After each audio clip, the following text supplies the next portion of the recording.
सपना इन प्राकृतिक नज़ारों को देखते हुए ढलान से थोड़ा उतरकर एक दरख्त के सहारे टिककर खड़ी हो गई और प्रकृति के उन अनोखे नज़ारों में खोकर रह गई। पूरे चांद की रात थी। पेड़ों पर, पहाड़ी पर, नीचे घाटी में सब तरफ चांदनी पसरी पड़ी थी। आकाश साफ था, तारे टिमटिमा रहे थे। हर ओर निस्तब्धता छाई हुई थी, पर सपना को उस खामोशी में भी कोई अनजाना संगीत गूंजता हुआ सुनाई दे रहा था। सपना पर एक मधोसी सी छा रही थी। उसका सफ़ेद शिफॉन का दुपट्टा हवा में लहरा रहा था। उसके मुकेश चांदनी का अक्स पाकर झिलमिला रहे थे, जैसे मानो सितारे ज़मीन पर टिमटिमा रहे हों। दरख्त से सटकर खड़ी वह भी उस चांदनी रात का हिस्सा लग रही थी। जाने कब तक वह यूं ही खुमारी में डूबी सी खड़ी रही। सहसा उसे महसूस हुआ कि वह वहाँ अकेली नहीं है, किसी की निगाहों का मरकज़ थी।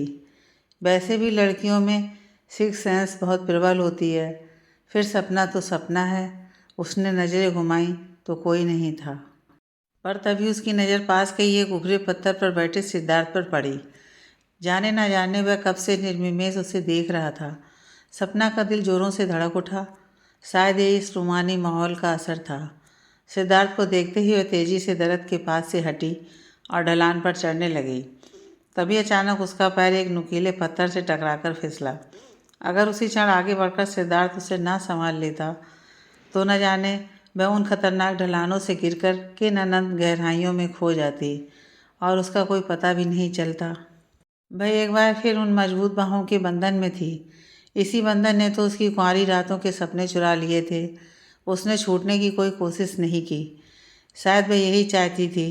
सिद्धार्थ उसे यूं ही बाजुओं में जकड़े खड़ा रहा और उसके चेहरे को ध्यान से देख रहा था। पूरे चांद की रोशनी में सपना उसे बहुत खूबसूरत दिख रही थी। सिद्धार्थ भी जैसे चाह रहा हो कि यह पल यहीं रुक जाए।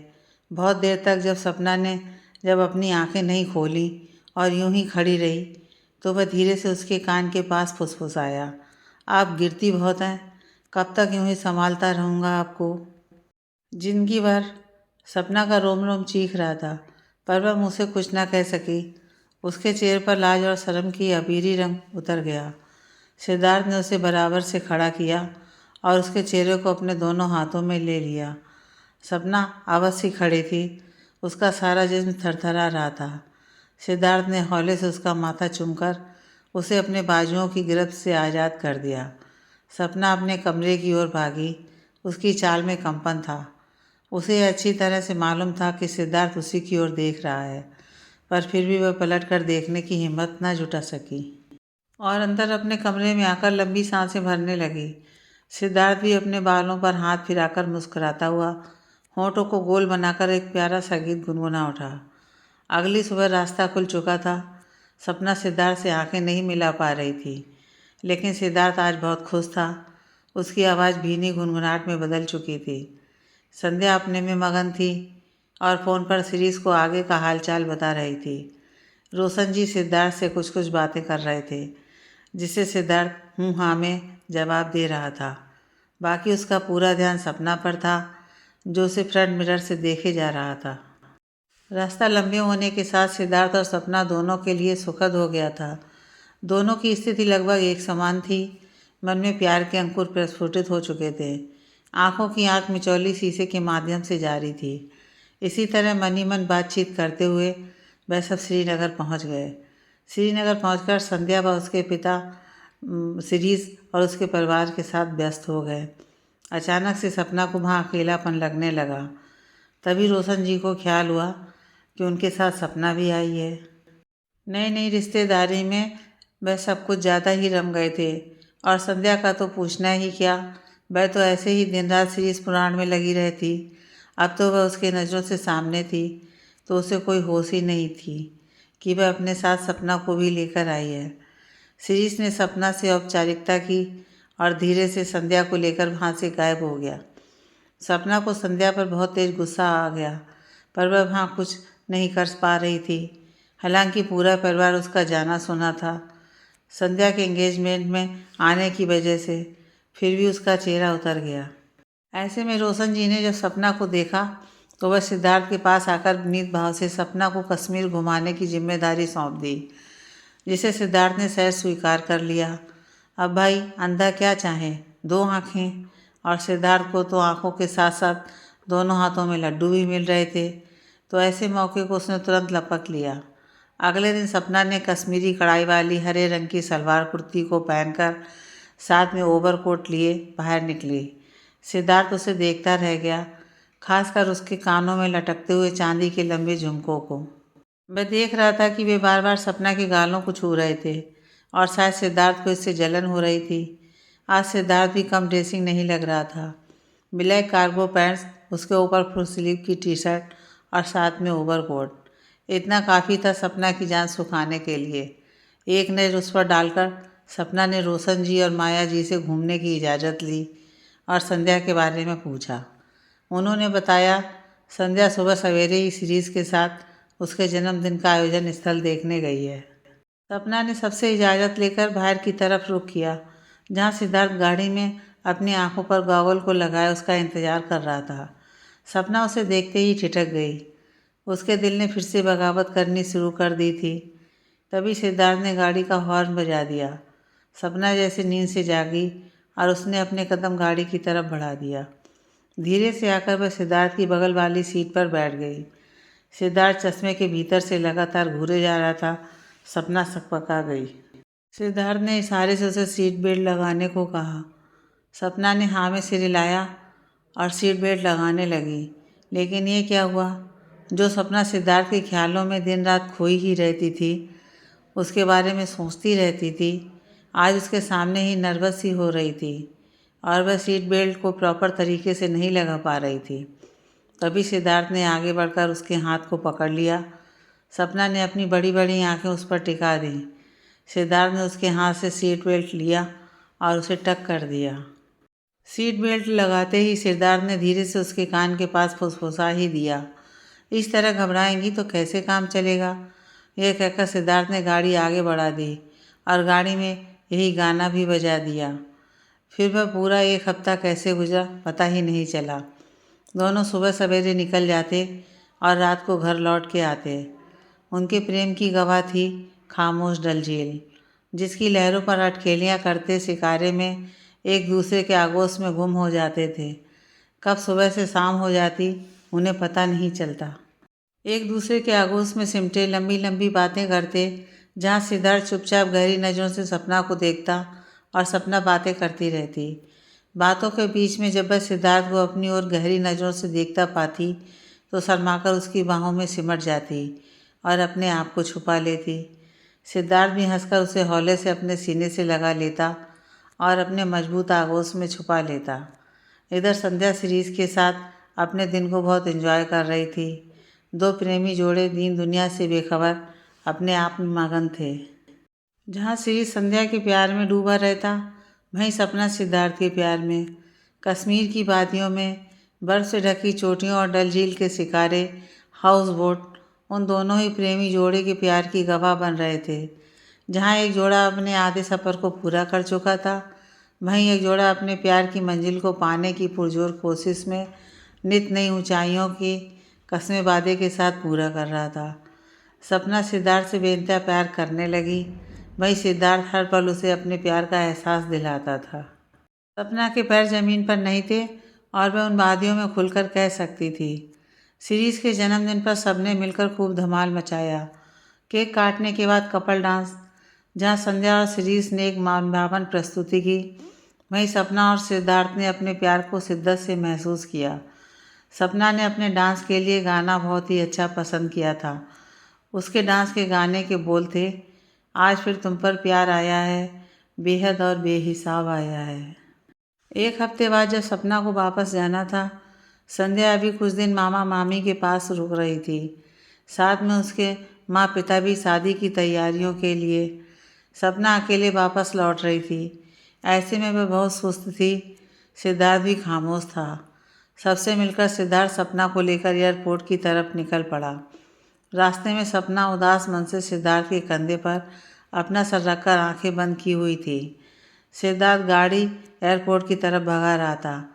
आखिर उसने कह ही दिया, सपना ऐसे कैसे चलेगा यार, खुशी मन से घर जाओ। अब तुम ऐसे करोगी तो फिर मैं कैसे काम में मन लगा पाऊँगा। सपना ने उससे दिल्ली आने का प्रॉमिस लिया। वह जल्द से जल्द सिद्धार्थ को अपने मम्मी पापा से मिलवाना चाहती थी। उसे यकीन था कि उन्हें भी सिद्धार्थ उतना ही पसंद आएगा। सिद्धार्थ ने गाड़ी रोककर उसके दोनों हाथों को पकड़ा और अगले हफ्ते दिल्ली आने का वादा किया। सपना ने भरी आंखों से उसे थैंक यू कहा। सिद्धार्थ ने अपने हाथों में उसके चेहरे को थामा और उसकी दोनों आंखों पर अपना स्नेह अंकित कर दिया। सपना लाश से गठरी हुई उसकी बाहों में समा गई और शिद्दत से उसे महसूस करने लगी। सिद्धार्थ का भी यही हाल था। फिर गाड़ी आगे बढ़ाकर उसे उसके मंजिल पर छोड़ सिद्धार्थ वापस चला आया। दिल्ली वापस आकर सपना बहुत खुश थी और साथ में दुखी भी थी। अब खुश क्यों थी ये तो आप जानते हैं और दुखी ये भी जान रहे हैं। अरे भाई, खुश इसलिए थी क्योंकि उसकी ज़िंदगी में सिद्धार्थ आ चुका था और दुखी इसलिए कि अब वह सिद्धार्थ के बिना थी। लेकिन सिद्धार्थ ने उससे वादा किया था कि वह दिल्ली जल्द से जल्द आएगा। फ़ोन पर लगातार एक दूसरे से बातें करते हुए रातों की नींद न जाने कहाँ खो गई थी। सपना रात रात भर फ़ोन कर सिद्धार्थ से बातें करती और उसी में सो भी जाती। जब सपना की आवाज़ खनकती चहकती हुई से हूँ हाँ में तब्दील होने लगती, तब सिद्धार्थ समझ जाता कि अब यह सोने वाली है और थोड़ी देर में वह भी बंद हो जाती। उसे एक प्यारा सा गुड नाइट मैसेज भेजकर वह भी मुस्कुराते हुए सो जाता है। पूरे 2 महीने के बाद आज सपना बहुत ज़्यादा खुश थी। उसकी खुशी का कोई ठिकाना नहीं था। कारण सिर्फ एक, आज उसका सिद्धार्थ दिल्ली आ रहा था। इतने दिनों से फ़ोन पर बातचीत ने उसके चेहरे की सुर्खियों को और बढ़ा रखा था। अब सपना बहुत खुश रहती थी। दादी माँ और शोभा जी भी उसे खुश देखकर खुश रहती थी। इस बीच सपना ने सिद्धार्थ के बारे में घर वालों को बता दिया था और आज वह फाइनली दिल्ली आ रहा था। इस दूरी ने सपना की सिद्धार्थ के प्रति उसकी मोहब्बत को दीवानगी में बदल दिया था। इतने दिन सपना ने कैसे काटे यह उसका दिल ही जानता था। उसके बिना एक एक पल काटना उसके लिए बहुत मुश्किल था। लेकिन सिद्धार्थ की प्यार भरी बातें उसे संभाले हुए थीं, जो अक्सर रात रात भर फ़ोन पर होती थीं। कितनी बार सपना जब उदास होती थी तो कह उठती थी, सामे गम की कसम आज गमगीन हम, आ भी जा आज मेरे सनम। आज शोभा जी से कहकर उसने सिद्धार्थ की पसंद की लगभग सारी चीज़ें बनवा डालीं। बार बार खुद को आईने में निहार रही थी। हल्का पीला चूड़ीदार सूट उस पर बेहद फब रहा था। कानों में चांदी के लंबे झुमके उसकी बारीक सिल्वर कढ़ाई से मैच कर रहे थे और बाल, वे तो सदाबहार थे ही। आखिरकार दरवाजे की घंटी बज उठी। सपना ने लगभग दौड़कर दरवाज़ा खोला। सामने सिद्धार्थ के साथ संध्या भी खड़ी थी। वह खुशी से संध्या के गले लिपट गई। तू कब आई जम्मू से? आज ही सिद्धार्थ भाई के साथ ही लौटी हूँ, संध्या बोली। सिद्धार्थ ने आगे बढ़कर राजेश जी और शोभा जी के पैर छुए। उन्होंने उसे आशीष दिया और राजेश जी ने उसे अपने सीने से लगा लिया। कैसे हो बेटा, प्रताप नहीं आया? सिद्धार्थ मुस्कुराकर बोला, मैं ठीक हूँ अंकल। माँ पापा 2 दिन बाद इंडिया पहुँच रहे हैं। सपना हैरानी से अपनी आंखें बड़ी करके अवाक से खड़ी थी। राजेश जी मुस्कुराकर बोले, ये मिंटू है, मेरे दोस्त प्रताप का बेटा, जिसके बारे में मैंने तुम्हें बताया था। सपना को सब कुछ पुराना याद आने लगा। कैसे उसके माँ पिता शादी के लिए उसे मनाने की कोशिश कर रहे थे और वह स्वयंवर पर अड़ी हुई थी। उसे अपने चारों तरफ साजिश की महक आने लगी। तभी संध्या मुस्कुराकर बोली, पगली, तू क्या समझती है मैं तेरे दिल का हाल नहीं जानती? सपना अचकचाई सी खड़ी सबका मुंह देख रही थी। संध्या ने उसे झकझोरा, सपना कहाँ खोई हुई है? सपना मानो नींद से जागी हो। उसने अपने माथे पर हाथ रख लिया। Know arrange marriage. अरेंज कहाँ है? ये तो स्वयंवर है बेटा, राजेश जी और शोभा जी प्यार से बोले। दादी बोली, क्यों बेटा, अब गले में हाथ डाल ही दे। सपना हैरानी से सबको देख रही थी। सब मिले हुए हैं। उसने कहा, संध्या, तू भी यही चाहती थी? सिद्धार्थ को तुमने स्वयं चुना है। संध्या उसकी तरफ देखकर हौले से आंख दबाकर बोली। फिर सिद्धार्थ की तरफ रुक करके बोला, क्यों जीजा जी, कैसी रही? अब सपना को चक्कर आने लगे थे ये सब सुनकर, और संध्या हंसते हुए अंदर की तरफ भाग गई, जहाँ उसे खाने पीने की तैयारी और मुकम्मल करनी थी शोभा आंटी के साथ मिलकर। राजेश जी अपने दोस्त प्रताप के साथ बात करने लग गए। दादी अपने कमरे में, अब सामने सिर्फ सपना और सिद्धार्थ रह गए।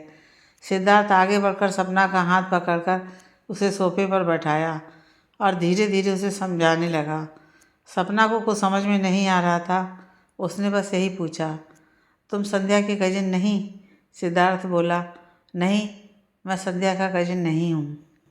सिद्धार्थ आगे बोला, तुम्हारे स्वयंवर की ख्वाहिश को पूरा करने के लिए अंकल के साथ साथ मम्मी पापा, संध्या के मम्मी पापा, मामा मामी सबने मिलकर एक छोटा सा नाटक किया ताकि तुम मेरी हो जाओ।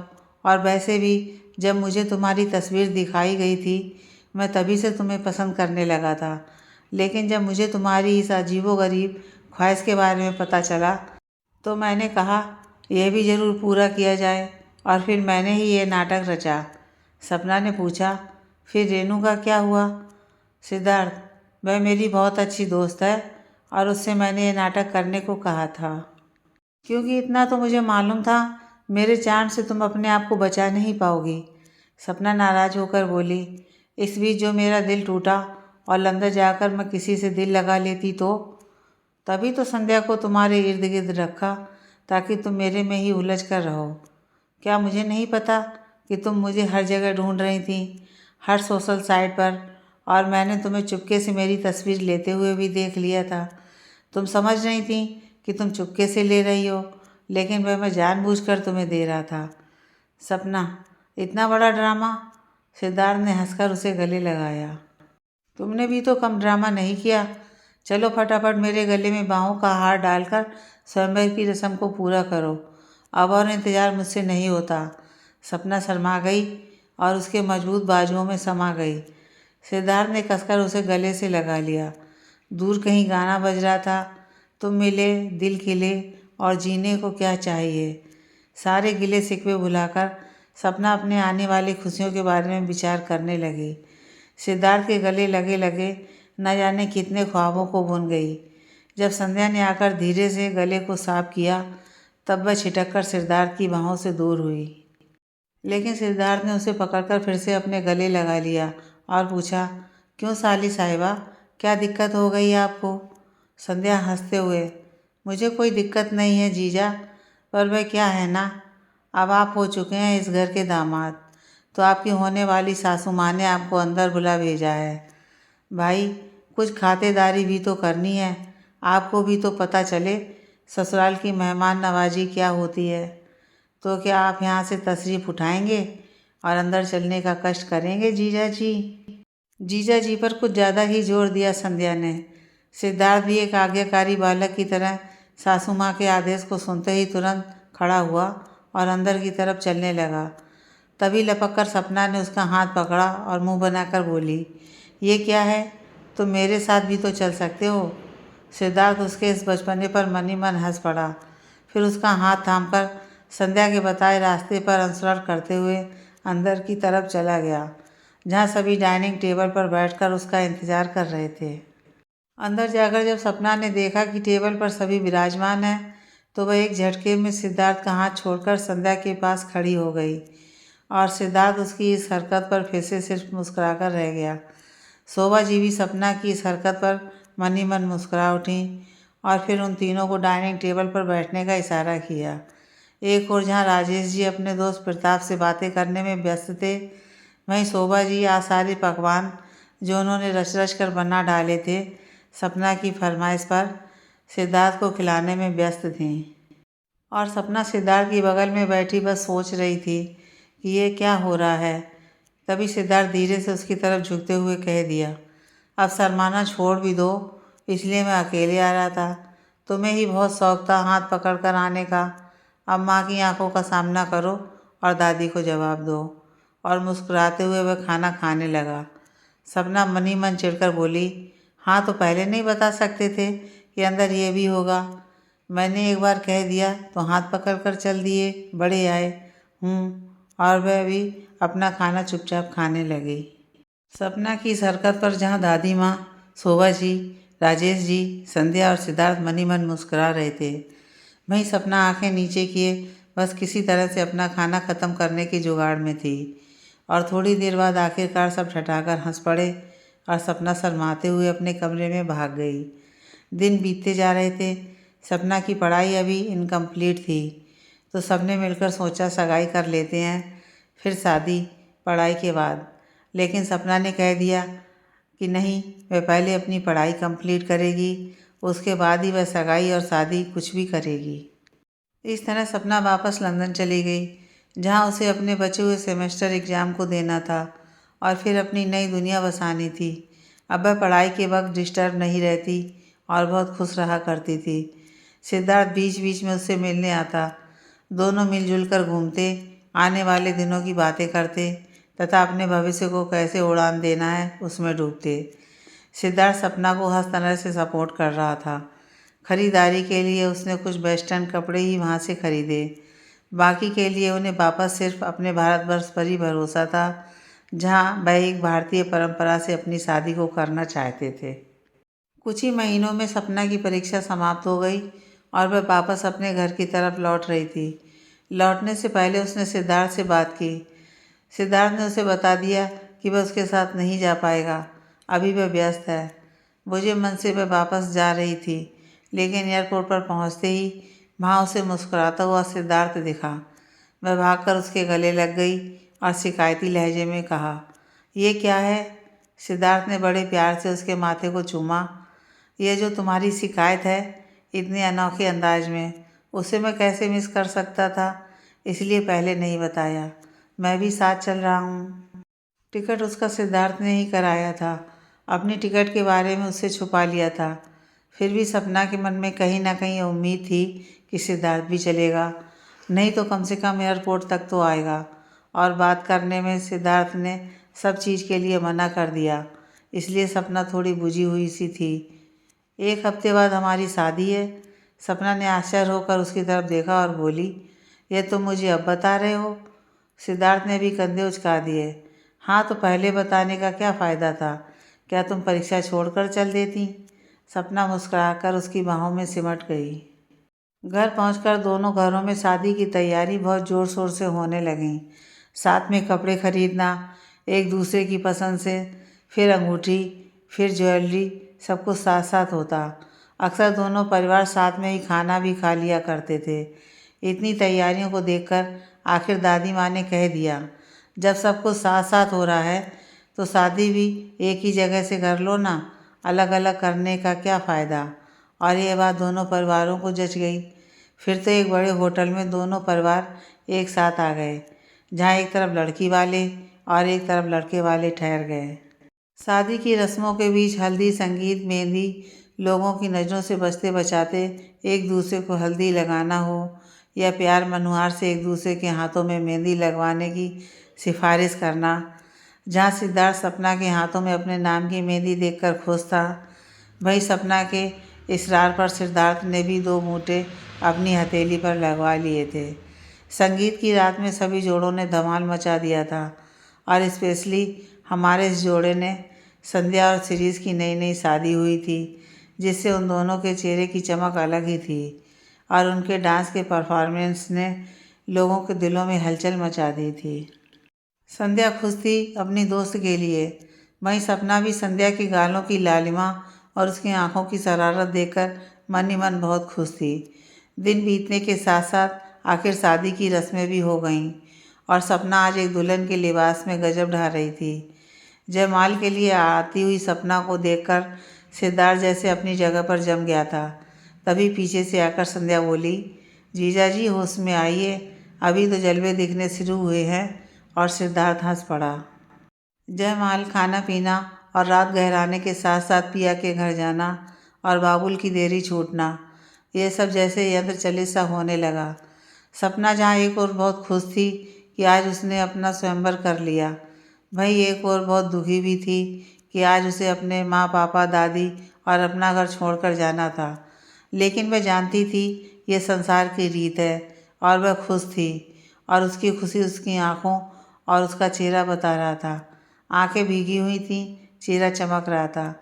जहाँ विदाई के वक्त जब पलटकर उसने अपने माँ पापा, दादी को गले लगाया तो सभी की आंखों से अब तक रोके गए आंसू अपनी सीमाओं से भाग चले। थोड़ी देर बाद राजेश जी ने सिद्धार्थ के हाथों में सपना का हाथ दिया और कहा, अब तो तुम्हारा स्वयंवर हुआ या अभी अरेंज मैरिज ही है? सपना खिलखिला उठी। स्वयंवर कम अरेंज मैरिज है ये। फिर सिद्धार्थ के साथ अपने कदम बढ़ा दिए।